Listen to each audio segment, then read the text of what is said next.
Certaines histoires sont tellement fortes qu'elles sont devenues intemporelles, universelles et que leur message nous touche différemment à chaque fois qu'on s'y replonge. C'est le cas du Petit Prince dont on va parler aujourd'hui.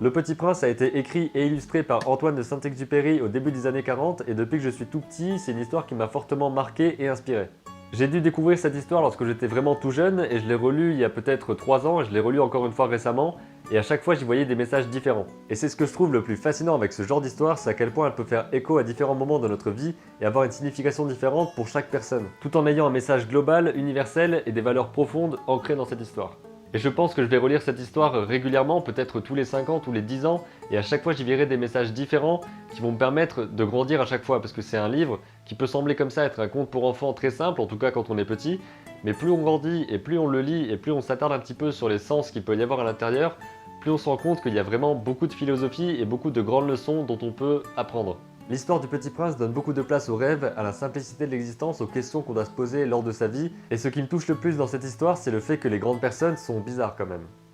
Et le Petit Prince, lors de son voyage, va rencontrer différentes grandes personnes sur différentes planètes, et à chaque fois il va trouver leur attitude très bizarre, voire incompréhensible. Que ce soit le buveur qui boit parce qu'il veut oublier le fait qu'il a honte de boire, le businessman qui passe son temps à compter son argent, à posséder les choses et à ne rien en faire, le roi qui est posé sur son trône et qui dit gouverner tout l'univers alors qu'il ne fait que demander les choses lorsqu'elles sont possibles et lorsqu'il sait qu'elles vont arriver, ou encore le vaniteux qui veut absolument se faire applaudir alors qu'il est seul sur sa planète et se faire dire qu'il est le plus beau, qu'il est le meilleur, qu'il est le plus fort. Et c'est le genre de choses très importantes à apprendre aux enfants, je pense, au fait de choisir ce qu'ils veulent, au fait de ne pas écouter les grandes personnes, ou en tout cas de ne pas suivre ces principes qui font d'eux seulement des pantins ou des esclaves de leurs défauts. Et dans ce livre, on va aussi en apprendre sur l'amitié, sur l'amour, sur le bonheur, sur la mort aussi, puisqu'on va traiter du deuil, mais toujours de manière un petit peu détournée, et c'est à nous de comprendre et d'interpréter les choses comme on le souhaite par rapport à notre vécu. Et réfléchir au fait que l'essentiel est invisible pour les yeux.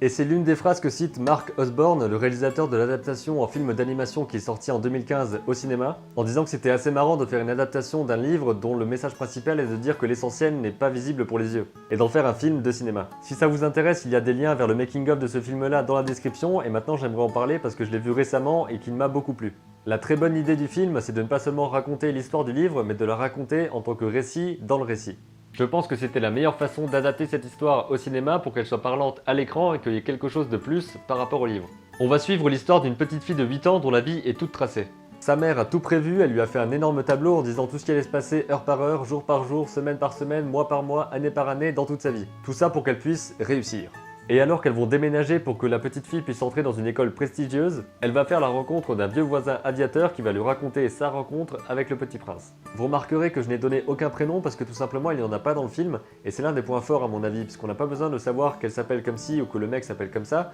c'est tout simplement que ça va être comme un conte, comme une fable, où on va définir les personnages comme la petite fille, le voisin aviateur, le Petit Prince, la mère, le policier. Et il n'y a pas besoin d'avoir d'autres noms que ça. Les gens sont définis par rapport à leur rôle dans l'histoire et c'est ce qui convient parfaitement à ce type de récit. L'un des atouts majeurs de ce film, c'est l'utilisation de plusieurs techniques d'animation. Il y a un petit peu d'animation 2D au tout début, tout le reste est ensuite en animation 3D, ou en tout cas tout ce qui se passe dans la vie de la petite fille, et toutes les parties adaptées directement du livre qui racontent l'histoire du Petit Prince et qui représentent en fait l'imagination de la petite fille, sont réalisées en stop motion. Je vous conseille d'aller voir ce film, l'histoire est vraiment très intéressante et n'est pas aussi aboutie que celle du livre par rapport à tous les enjeux philosophiques, etc.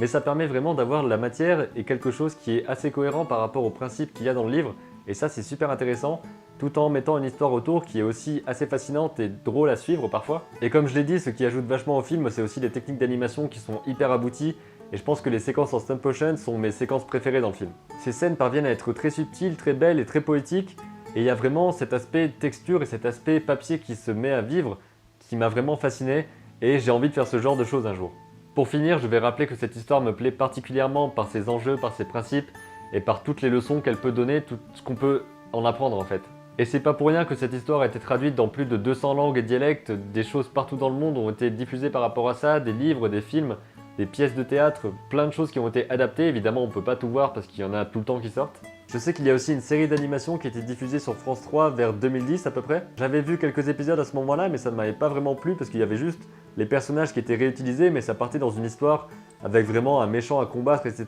Donc qui voulait détruire les planètes, je crois que c'était le serpent. Enfin c'était quelque chose qui était beaucoup trop beaucoup trop série basique pour moi. Alors qu'il y aurait eu peut-être d'autres principes à exploiter plutôt que de simplement prendre les personnages et de les mettre dans une histoire qui n'était finalement pas aussi forte que l'histoire de base. Alors j'ai trouvé ça un petit peu dommage et j'ai pas continué de la suivre parce que ça m'avait pas accroché au début. Donc si vous l'avez vu et que ça vous a beaucoup plu pour différentes raisons, n'hésitez pas à me le dire dans les commentaires. Ça peut être intéressant et peut-être que je m'y remettrai si je pense que ça peut être pertinent. Qu'est-ce qui vous plaît le plus dans l'histoire du Petit Prince? Qu'est-ce qui vous a marqué quand vous étiez petit ou même quand vous l'avez relu récemment? Est-ce que vous avez des interprétations que vous voulez partager? Qu'est-ce qui vous a le plus touché et marqué dans cette histoire-là? Je voulais aussi partager avec vous une autre citation de Saint-Exupéry qui n'est pas dans le Petit Prince, mais qui m'a beaucoup aidé, qui m'a beaucoup aidé à me motiver et à me booster et qui le fait toujours parce que c'est vraiment une sorte de phrase qui guide tous mes principes et qui donne vraiment le ton sur ce que je veux faire de ma vie. Et j'espère que cette phrase pourra vous inspirer autant qu'elle m'a inspiré. Faites que le rêve dévore votre vie afin que la vie ne dévore pas votre rêve.